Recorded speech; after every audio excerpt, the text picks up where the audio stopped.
of the foods that are harmful to health, perhaps the very worst of all is cheese. New at 6, a surprising health alert tonight. Quite surprising. A group of doctors says something most of us keep in our refrigerator regularly may actually lead to breast cancer. And the story is almost unbelievable considering how many people enjoy dairy products. But this is disturbing health news, especially for all of the cheese lovers out there. More than 12,000 doctors now across the country are calling on the FDA to put a cancer warning label on all cheese products. Dr. Deborah Wilson with the Feathers Foundation and Circle L Ranch is sounding the alarm. The alarm is about the risk of eating particularly cheese. She's one of 12,000 doctors trying to get the FDA's attention when it comes to cheese products. That is associated with a higher risk of not only getting breast cancer, but dying of breast cancer if you have breast cancer. It's particularly American cheese, cheddar cheese, and cream cheese. I wouldn't eat it. Breast cancer remains one of the leading causes of death in women, and now we're learning that this may play a role in that.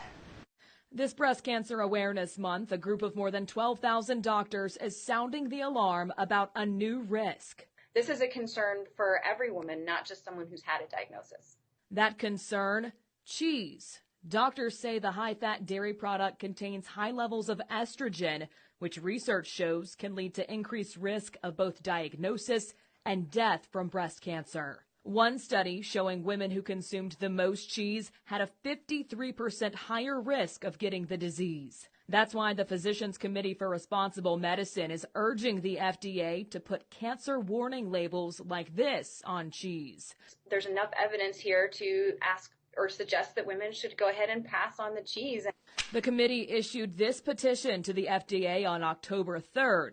No response so far, though it has generally opposed adding warning labels to foods and drinks. Crosby, however, is optimistic about the plea, hoping it will require manufacturers to do more to promote breast cancer awareness than just slap a pink ribbon on products. Which makes it look like these foods might be beneficial for breast cancer, or at the very least not harmful, when really it appears that the opposite is true. It just sends my blood pressure up a little bit. Cheese is very high in calories. It's very high in fat, 70% fat, 70. And most of that fat is in the form called saturated fat. That's the fat that raises your cholesterol and is linked to Alzheimer's disease. You know, cheese averages 60 to 70% fat. When you take, 2 gallons of milk and concentrate it down to a pound of cheese, you got all of those morphine-like reward compounds concentrated in that cheese. And yeah, when people eat it, they're like, this is awesome. It's a perversion of what nature intended, and it's making people eat this artery-clogging, disease-causing stuff. When an adult human ingests something that starts to make our cells want to try and grow, our cells really can't grow. But what they can do is become tumors. And some of those tumors can end up being cancerous. And that's one of the reasons that you see that dairy foods are associated with cancer growth. Cheese seems to be addicting. People get hooked on cheese, and they want it every day. And because it's high in calories and fat, they gain weight. Because it's high in cholesterol as well as the bad fat, their cholesterol levels go up. And it's high in sodium too, so their blood pressure gets worse. And studies have shown that people that eat dairy foods on a regular basis have higher levels of a hormone called IGF, insulin-like growth factor. And insulin-like growth factor is a known cancer promoter. There's nothing about having excess hormones in the body that benefits the body. If anything, it overtaxes the organs, and as I said, over the long haul, will lead to disease. Hi, I'm Dr. Neil Barnard. I've got 3 facts about cheese that you need to know about.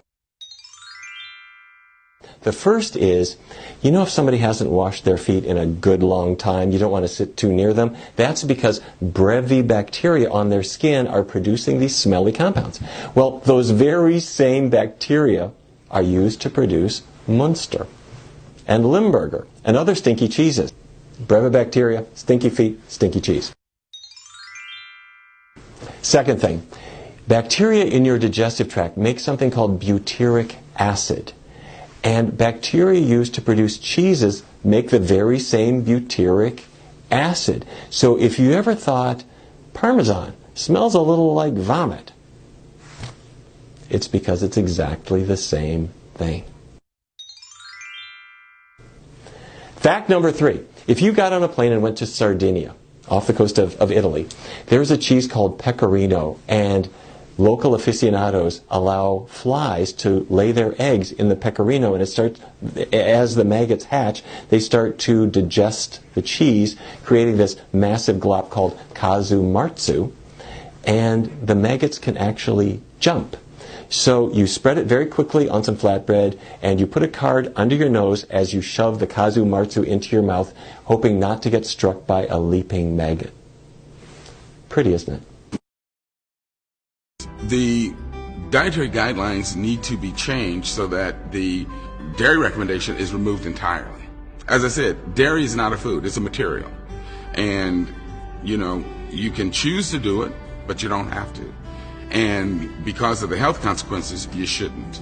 So if you're thinking about which foods should I break free from, number 1 on the list ought to be cheese.